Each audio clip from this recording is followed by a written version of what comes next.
Hey everyone, welcome to the Movie Throne. I'm your host, the one and only King Candace, here to bring you another Take Two movie review. Yes, I decided to bring it back, and I decided to end the DCEU peacefully.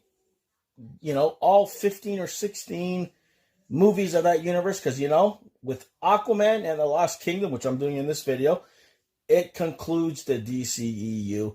It was the last film I needed to do. It was the last film I needed to see because I didn't see it in the theater when it came out in December of 2023. Decided to watch it recently on what we like to call here in Canada Land Crave TV. It hooks you up with HBO Max and stuff like that, so you can watch movies in your own theater. And since I haven't bought the Blu-ray, it should be coming out probably March 12th, so a couple more weeks from this video. I go, you know what? Let me check it out. It's 2 hours long. I saw it on the TV screen, and I'm going to say, you know what? Let me watch it. And of course, since this is take two, I watched it 2 times in a row. So I gave it a couple of days to let it soak in, and I did a review again. Basically, guys, it's not that bad, okay? It's not the worst thing you're going to watch. It's not the thing. It's not bad at all. To me, it's a decent way for the DCU to go off in its way. It still stars Jason Momoa. You have Patrick Wilson returning as Orm. You got Abdul-Mateen II playing, of course, Black Manta. He comes back. He's pretty much the villain in this. You got Miss Troubled, Amber Heard, which I don't care. I love that girl. I know she had personal problems and issues, but like I said, she doesn't take away from this movie. She doesn't make it worse. She doesn't make it better. But you know what? You can tell she got removed at certain parts because there's certain parts in the film that you're like, she should be here with Arthur, Jason Momoa, Aquaman's character, especially when there's a baby involved, but she doesn't seem to be. You could tell they trimmed a lot, but she's in a lot of this more than I thought, because when everybody says, oh, they're going to trim her part out big time, she's probably there 5 minutes on screen. She was about 15 minutes on screen, especially near the end, where it really mattered. She was there. She saved his ass twice. You had Nicole Kidman playing his mom. You had Randall Park playing the scientist who's conflicted. Let's just say that. You got Tamira Morrison. He plays Tom, his father. He's also Boba Fett. You guys know that yourself. You got Dolph Lundgren, who plays King, Mara's father. You got Martin Short, which I knew was his voice, but I couldn't tell it then. He plays the Kingfish. And then you got Jenny Zhao. She plays Stingray, Black Manta's assistant. And a whole bunch of other amazing actors there. You even have John Rhys Davies. He plays the Brine King, which it sounded like his voice, because I'm telling you, it was him. It's still directed by James Wan. It's 2 hours and 4 minutes long. Did I like it better than the first one? No. Is it good or passable? Hell yeah.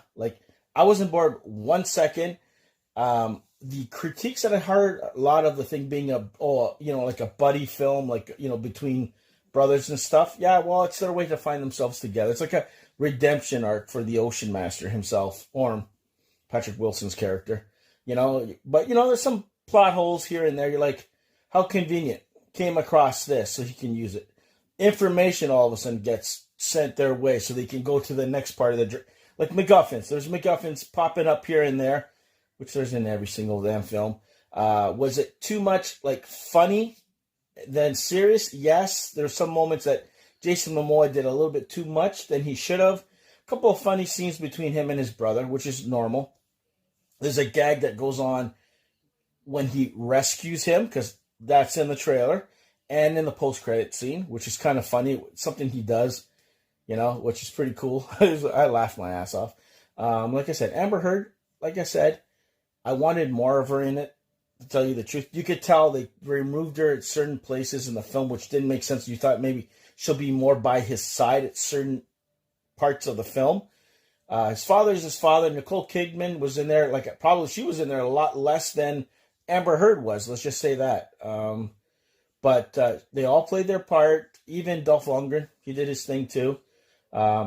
Good battle scenes. Fight scenes were cool. Underwater was not as, I guess, clear or up to par, with the special effects department as the first film was. I think maybe the awe was taken out of it.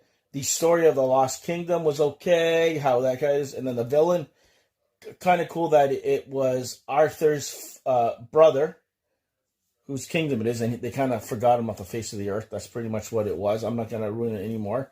And just the whole story, like, it was about revenge, but overall, it was enjoyable. Not as great as the first one. Would I tell you guys to still see it? Yes, I would. Is it bad as people said? No. I enjoyed it, okay? I'm not going to shit on it. Because trust me, I've seen a lot of worse movies that Flash, and a whole bunch of other ones. Birds of Prey. So like I said, there's other ones that you're wondering, what the hell happened? But this one, it gets a pass from the king. Okay, put that spoiler. You guys know what spoilers, guys. I'm not going to be going through the whole entire film and whatever. But for the most part, I liked it. Okay? The action was good. The banter between the brothers was good. Jason Momoa took it a little bit on a top-notch, younger brother this, younger brother that. There was a cool part when he goes to rescue him, the octopus. Are you serious? I didn't know octopus can go through the desert and shit like that. Like, stuff that didn't make sense, you kind of just let it go. Just let it go, King. Are you serious? But anyways, like, when they rescue him, you go into the jungle, and it's this mutated jungle, and they have to go somewhere else to stop with this. I want to call it a mutagen. That's the only way I can describe it. That they're doing a global warming thing. So they're heating up the earth to kind of hold them hostage. At the same time, that's going to release the king from the Lost Kingdom, who's related to Arthur's dad. They kidnap the baby, Black Manta, because he can't do anything but do that. And of course, the baby gets rescued. Amber Heard's in it more than I thought, which is okay. She doesn't take away or does anything to the film. I like it every time she's on there. Like, she plays an integral part, and you could tell some parts of the film she was missing, and it's like, shouldn't she be around her kid, not just Arthur, kind of thing. So that was kind of lame a little bit here and there. Special effects not on par. The battle scenes were cool. That gun that they use on Atlantis to kind of steal the stuff to kind of knock the fishes and the Atlanteans and all that stuff to knock them out, and then they kind of do the same thing by using the whales and shit to knock that out near the end of the film. Great. Like I said, the reason why the king was zapped from the father, the spell was used because he wanted to use this mutagen to kind of like create more things and get more power, and he kind of got put on ice. And then, of course, Black Manta, he's hell-bent on revenge. Nope. He has to get a new suit, get the technology. It's kind of fun how they find all this. There's one scene with Randall Park. He goes to see this guy because he knows he's running out of time because Black Manta's getting a little antsy to find something so he can repair his suit, Black Manta's suit. And he parks his snow tread, whatever the hell, mobile thing here. And he literally takes a few steps, and he's where this other scientist is out in the middle of the Arctic. Surprised he's doing that. And then the ground starts to shake when there's an earthquake. They do something to it. And literally, it takes them longer to run to the damn thing. Meanwhile, it was just a couple of steps. So, little things like that. Comedy was okay. The little brother this, little brother that kind of got him making his little grunts or whatever the hell they were. Like, that was a little annoying. But guess what? You tune it out. Orm, in jail. Looked like a little bone rack there. All looked like an old man, like a homeless guy. Kind of like the king right now. Gets in the water, and all of a sudden, he miraculously de-ages or something, and then he's in the water. He gets his power, which I know that's where he gets his power from because it deprived him and shit like that. And then, oh yeah, the fight scenes, cool. Some of the battles, like, shit, that should have killed him. And even Amber Heard, she gets blasted at one point. Looked like they fried the shit out of her. But she ends up recovering, and she saves his ass near the end. Black Manta went down not as easy as it did last time, but Arthur reaches his hand out to save him near the end when the whole place is going down after, Orm gives back the trident to take out the other king that's, the freak of nature down there. Doesn't refuse to, he just dies, so you don't even know he's alive, but I think I'm pretty much toast because there's no more movies after this. And then you got the two brothers, forgiving each other, all is good. Even Dolph Lundgren thinks that, you know what, you did well, blah, blah, blah, the typical little tropes, like little conveniences of, oh, look what we found. Now this is going to, lead us to here. That is present. Little plot holes here and there. Not as spectacular overall as the first one. I think maybe because it was magical the first time around with James Lynn. I don't know. They did something to the film. I think they wanted to shoot it a certain way, but then Warner Brothers didn't want to do that because they're not going to continue with whatever. So you can see them kind of tweaking shit like that. But the joke, and then of course a post-credit scene. Oh, the one scene to the jungle. You haven't had a cheeseburger? To Orm, Jason Momoa, Aquaman, to his brother. He goes, no. So he gets him to eat a cockroach.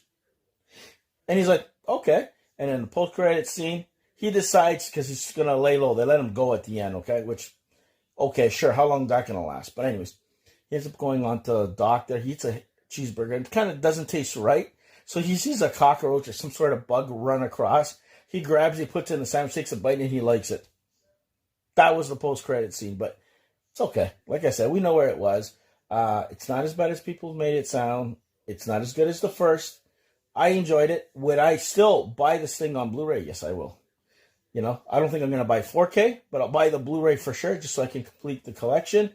And it was good. It was okay. You know, it was enjoyable. You know, there's a reason why I only made $440 million instead of $1 billion like the first one did. But hey, a lot of the films have been taking hits. So there you go, guys. That is my Take Two movie review on Aquaman 2, aka Aquaman and the Lost Kingdom, starring Jason Momoa, Amber Heard, Patrick Wilson, Dolph Lundgren, Nicole Kidman, and a whole bunch of others.